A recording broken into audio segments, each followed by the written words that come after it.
So I'm going to go ahead and get started. And today I'm going to talk about Lena Horne. Um, Lena Horne was born June 30th, 1917 in Brooklyn, New York.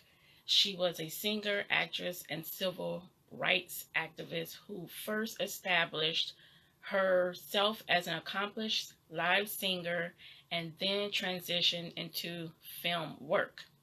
She described her life she described her life as surviving, and along the way she became an artist. The daughter of Edwin Fletcher Horne Jr., a banker slash professional gambler, and Edna Louise Horne, an actress. After her parents' divorce, Horne's mother went off to pursue her acting career, traveling as part of various theater troupes, leaving home to live with her grandparents. Her mother later came back for her when she was 6 years old and brought her along to travel with her in further pursuit of her career. At the age of 12, she went back to live with her grandparents in Brooklyn, but later lived with her family friend due to the death of her grandmother. Her mother once again came back to retrieve her, where they moved from Brooklyn to the Bronx and from the Bronx to Harlem. Because of the Great Depression, Horne's mother struggled financially, so Horne dropped out of school at the age of 16 to work at the Cotton Club as a chorus girl. After making her Broadway debut in the fall of 1934 production Dance with Your Gods, she joined Noble Sissle and his orchestra as a singer. Then, after appearing in the Broadway musical review Lewis Blackbirds of 1939, she joined a swing band called the Charlie Barnet Orchestra. Barnet was the first one of the first band leaders to integrate his band, but because of racial prejudice, Lena Horne was unable to stay or socialize at many of the venues in which the orchestra performed, and she soon left the tour. In 1941, she returned to New York to work at the Cafe Society nightclub, popular with both black and white artists and audiences. A long run at the Savoy Plaza Hotel nightclub in 1943 gave Lena Horne's career a boost. She was featured in Life magazine and became the highest paid black entertainer at the time. In the early 1940s, she became the first black performer signed to a long-term contract with a major Hollywood studio, Metro-Goldwyn-Mayer, which is known as MGM. After signing a 7-year contract with MGM Studios, she moved to Hollywood. The NAACP and her father weighed in on the stipulations of signing and demanding that she not be relegated to roles where she would play a domestic worker, the industry standard for African American screen performance at the time. The NAACP wanted to break the color lines and broaden opportunities for black actors. Most of the roles were maids and butlers. The NAACP wanted to change the image of black people in film. She was placed in a number of films such as Swing Cheers and Broadway Rhythm, and that was in 1943 and 1944, where she will only appear in singing scenes as an individual performer. Scenes that could be cut for the Southern audiences. She was able to land roles in two 1943 movies with an ensemble African American cast, Cabin in the Sky and Stormy Weather. Lena Horne's rendition of the title song for Weather would become her signature tune, one she would perform countless times over the decades via her live performances. By the end of the 1940s, Lena Horne had sued a variety of restaurants and theaters for discrimination and had become an outspoken member of the leftist group Progressive Citizens of America. She entertained troops at Fort Valley, Kansas during World War II with two performances. The days of segregation, she had to perform first in front of the white U.S. soldiers. She was only permitted to repeat her act on behalf of the African American troops the following day.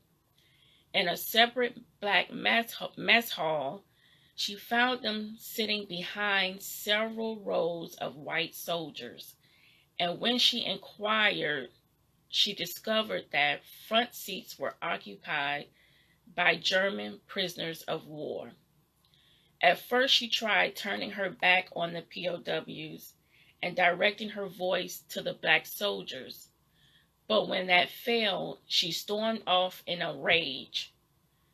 She financed her own travel to entertain black troops when MGM Studios pulled her off the tour. She soon found herself blacklisted, believed to be due to political views, social activism, and her friendship with Paul Robeson. She still performed primarily in nightclubs around the country as well as Europe.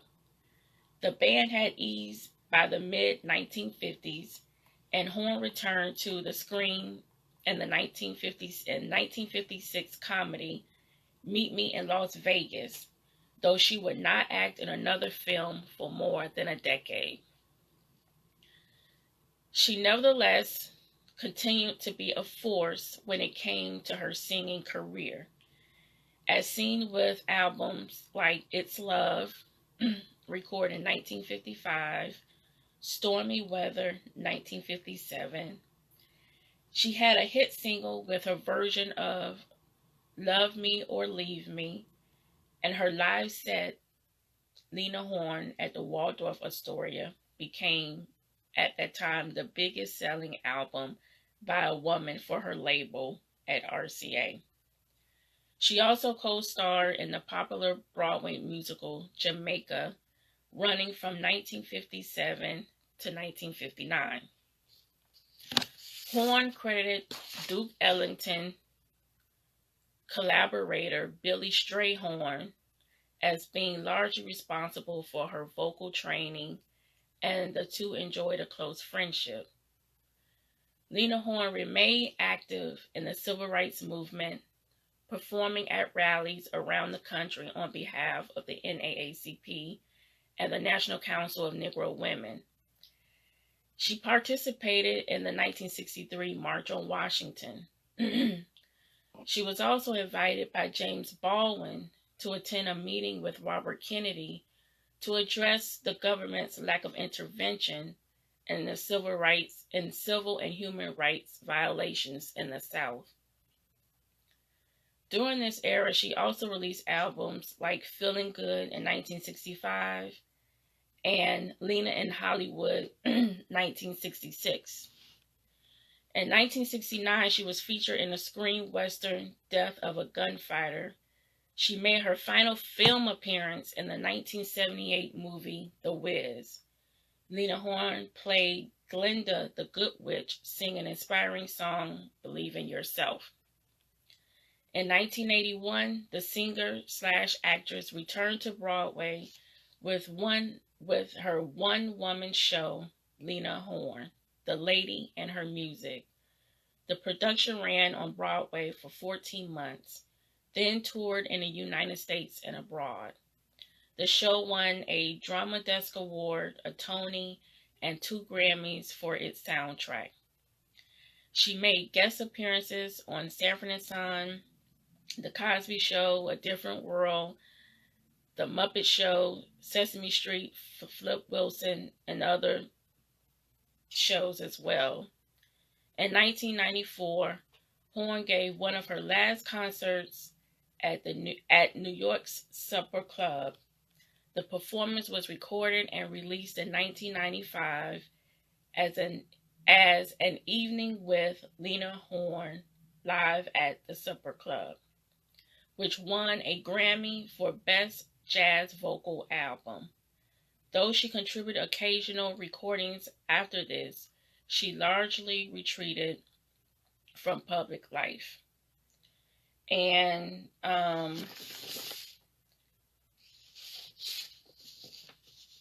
to just talk a little bit about her personal life, she was married to Louis Jones. At the time, I think he was a politician, and they were married from 1937 to 1944. They had 2 children. Then she remarried to Lenny Hayton, who was a band leader, in 1947.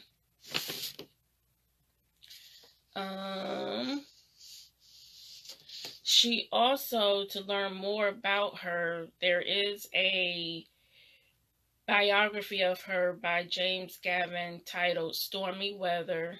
And there's also, she wrote a memoir in 1965 titled Lena. So, and to learn more about Lena Horne, which will go into more detail about her life as a singer, activist, actress, and using her celebrity to raise awareness about racial equality. Here are some sources. Bowie State University Spectrum newspaper, the NPS.gov, which is a National Park Service, the PBS documentary, Lena in Her Own Voice, which was released in 1996. And also the National Museum of African American History and Culture has information about her. So that is the story of Lena Horne, who was born today, June 30th, 1917. Would anyone like to add any comments, add any information about Lena Horne? Where's my water?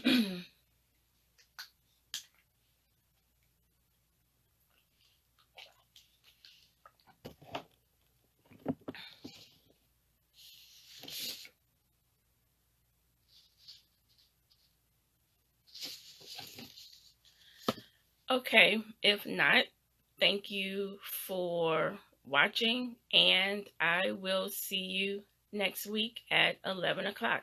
Thank you.